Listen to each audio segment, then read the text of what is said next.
Eccoci con Oliviero Leo. Un consiglio comunale penso che a San Donà così non si sia mai visto.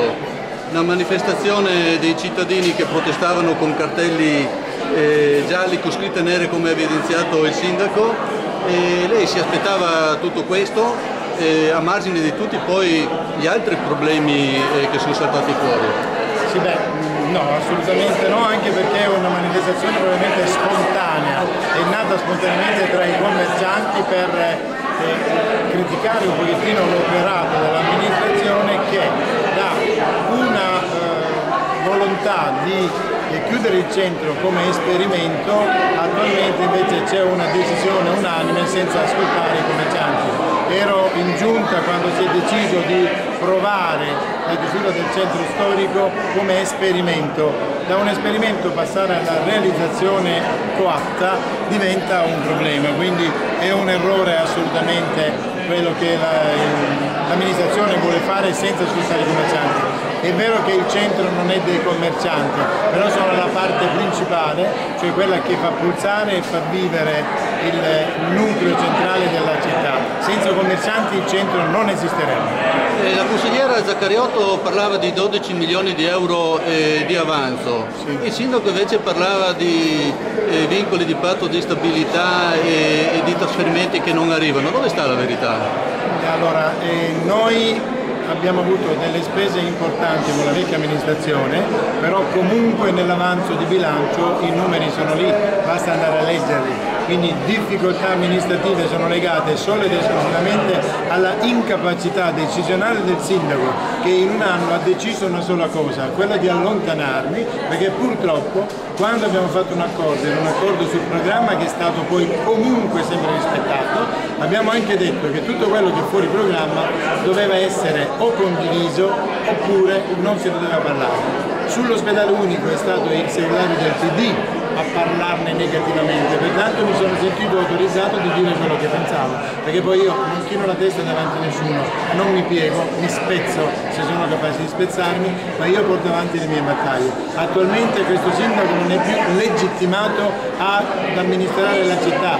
Noi, con me capolista, con il gruppo Scelta Civica, abbiamo ottenuto il 12%, senza il nostro 12% lui era ancora all'opposizione. Sì, la gente, San Donà è una città di centrodestra e nell'accordo fatto con il sindaco noi abbiamo stabilito un principio. La mia lista era tutta di centrodestra e di uomini di centrodestra, gran parte erano miei amici, miei elettori che per riempire la lista li abbiamo messi in lista. Un successo importantissimo, siamo il terzo partito di San Donà che lui non sta riconoscendo, sta cercando la transumanza di qualche consigliere per mantenere la sua posizione amministrativa.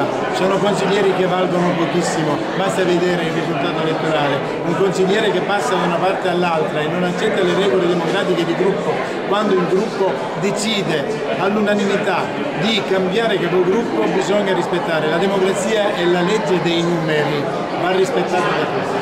Questo esempio il sindaco lo deve prendere in considerazione, perché questa manifestazione, come anche la manifestazione dei dipendenti che io ho preso in considerazione in giunta e su una delibera ho preso delle posizioni nette, proprio su quelle delibere hanno incominciato a ostacolare il mio operato e pensare di mandarmi via. Quello che io non ho capito questa sera è che se la lista Scegli Civica rimarrà in maggioranza o no. Perché allora, è stato un po' sibilina in questo senso. No, non è che è stata sibilina, noi abbiamo detto che lui è legittimato se noi siamo in maggioranza, se noi non siamo in maggioranza lui non ha legittimità a poter operare e amministrare la città.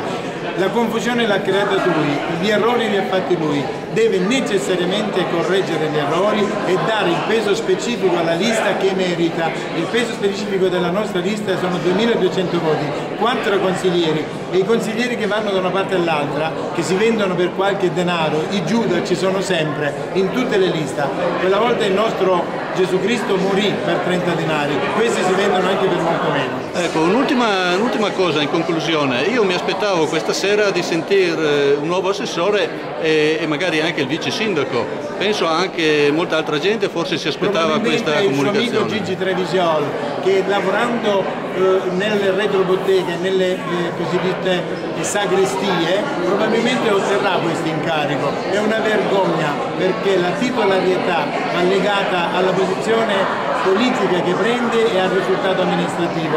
All'interno della nostra lista c'erano delle priorità e una certa organizzazione gerarchica, ma chi si vende per pochi denari può ottenere qualcosa da una giunta che ormai non è legittimata e deve andare a casa. Allora, proprio un flash finale, lei personalmente adesso cosa farà? Continuerà dall'esterno ad appoggiare comunque la sua lista? Noi dall'esterno non appoggiamo nessuno. O si entra in maggioranza con la dignità che ci meritiamo, 2 assessori di cui un vice sindaco, perché Trevisol non è più nostro assessore, lo abbiamo espulso dal gruppo, ed il gruppo, che dica lui, che è formato da 4 miei amici, lo vedremo politicamente appena ci sarà l'opportunità di chi è e di chi era il risultato elettorale. Scusi, se di Gigi Trevisolo o di Ceresè. Se ribatto su questo tasto, ma lei continuerà comunque a far politica qui a San Donà? Assolutamente sì. Ecco questo. E comunque non disdegna anche un'occhiatina in prospettiva per le regionali? Allora, anche questa, nel colloquio che ha avuto il sindaco quando mi ha tolto le deleghe, l'argomento più importante per cui le deleghe sono state tolte al sottoscritto era la paura del PD e suo personale di lasciare un microfono mediatico al sottoscritto come vice sindaco per un'ipotesi di campagna elettorale alle regionali.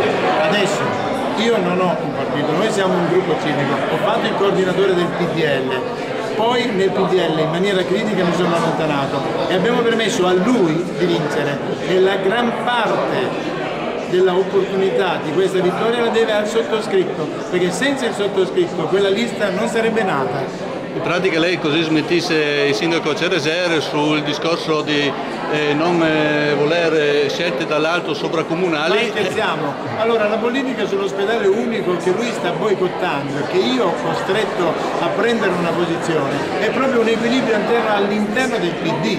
L'ospedale unico, io non ho mai fatto una battaglia campanilistica per farlo a San Donà, l'ospedale unico è una necessità.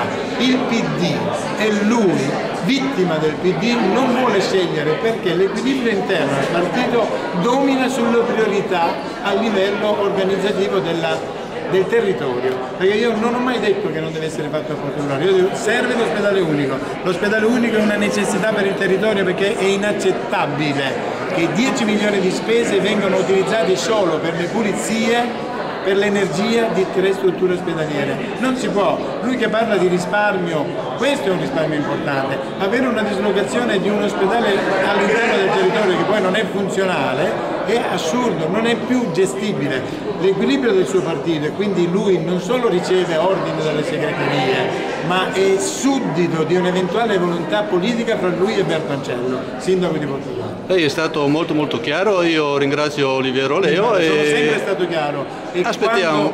Quando io parlo mai cerco di glissare l'argomento, li prendo sempre di petto. Grazie. Bene, grazie.